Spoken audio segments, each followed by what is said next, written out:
প্ৰকৃত বন্ধু সেইজনে যিজনে দুখ সুখ সকলো সময়তে আপোনাৰ হাতত হাত ধৰি খোজ দিব একেলগে। নমস্কাৰ বন্ধুসকল, সমূহ ৰাইজলৈ জনালোঁ আগন্তুক নৱবৰ্ষৰ শুভেচ্ছা আৰু শুভকামনা। নৱবৰ্ষৰ প্ৰতিটো পলে আপোনালোকৰ জীৱনলৈ কঢ়িয়াই আনক সুখ শান্তি আৰু আনন্দৰ বতৰা।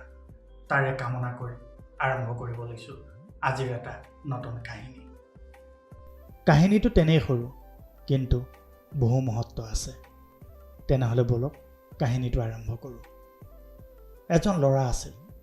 ল'ৰাজনৰ বন্ধু বহু বেছি আছিল। তাকে লৈ ল'ৰাজনে প্ৰায়বোৰ সময়তে গৌৰৱ কৰে। দেউতাকৰ আগত বৰ দম্ভালি মাৰি কথা কয় তেওঁ বন্ধুৰ তালিকাখনৰ বাবে। অন্যহাতে তেওঁ দেউতাকৰ বন্ধু বুলিবলৈ মাত্ৰ এজনেই আছিল। যদিও দেউতাকজনৰ এজনে বন্ধু আছিল, তথাপিও দেউতাকৰ কোনো দুখ নাছিল। তেওঁ বন্ধু এজন থকাৰ বাবেও তেওঁ কাৰো আগত দুখ প্ৰকাশ কৰা নাছিল। এদিনাখন দেউতাকে ল'ৰাজনক মাতি ক'লে, তেওঁৰ কিমান প্ৰকৃত বন্ধু আছে তাৰ আজি এটা প্ৰমাণ চোৱা যাওক। ল'ৰাজনেও মান্তি হ'ল। ৰাতিপুৱাই 12মান বজাত দেউতাকে ল'ৰাজনৰ লগত ওলাই গ'ল। ল'ৰাজনে প্ৰথম গৈ নিজৰ এজন বন্ধুৰ ঘৰৰ পদূলি মুখ পালে।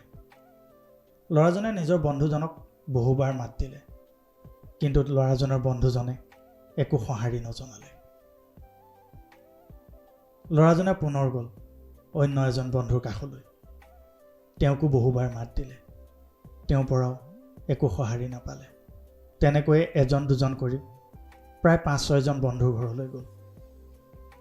অৱশেষত এজন বন্ধুক মাতি থাকোঁতে তেওঁ শুনি পালে বন্ধুজনে নিজৰ মাকক কৈছে, মা, মোৰ বন্ধুজনে মোক বাহিৰৰ পৰা মাতি আছে, তুমি কৈ দিয়া মই ঘৰত নাই বুলি।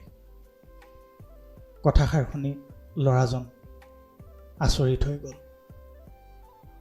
যিকেইজনক তেওঁ প্ৰকৃত বন্ধু বুলি ভাবিছিলে, এই দুপৰ নিশা ল'ৰাজনক এষাৰি মাত নিদিলে।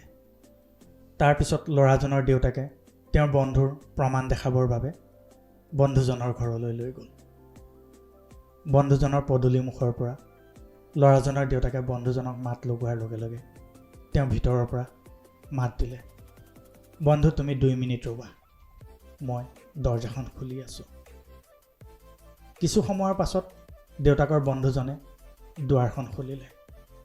দেউতাকৰ বন্ধুজন ওলাই অহাৰ সময়ত এটা হাতত এটা টকাৰ টোপোলা আৰু অন্য এখন হাতত এটা বন্দুক লৈ ওলাই আহিল।